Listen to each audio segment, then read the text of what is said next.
let me be blunt, okay, and ask you to be candid. Is it Aramco's hope to prevent a switch away from oil? Somebody said the country is the oil business.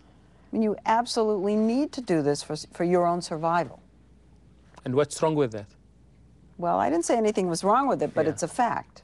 You'd admit it's a fact. Yeah, we admit a fact that, yes, this is, we depend on the oil industry. We want it to help us, you know, to develop our economy and to develop the economy of the world.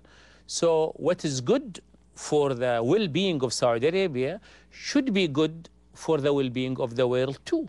So there's nothing wrong with that. And so what do you say to people out there, like Al Gore and now Mr. Obama, that say we have to devote ourselves to reducing our dependence on oil? My answer to this is we have to be realistic. We don't have the alternatives today. If there are alternatives, be my guest and come and bring them in. But they are not there. You're saying whatever the world does in terms of wind, nuclear, coal, we're still going to need oil. You're still and a lot of it, to need oil and a lot of it. Politicians use this all the time, that we're addicted to foreign oil. And addiction has a dark connotation, because if you're addicted, there's a suggestion that there's a drug dealer who's trying to keep you hooked.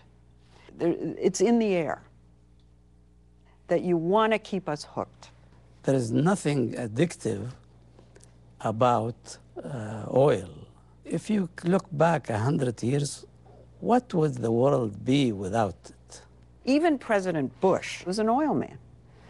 Even he has said, we're addicted to this and we have to get off this oil. But listen to what the professionals say and what do they advise.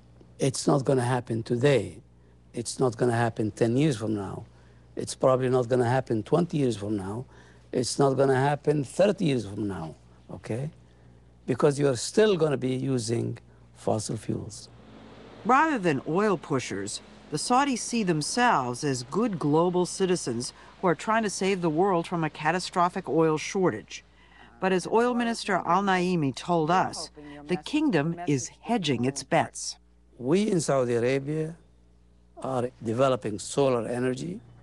Solar energy? Yes. You're doing research in solar energy? Yes. Where else is the solar energy the most intense? The desert. The desert, of course. But won't that hurt your oil industry?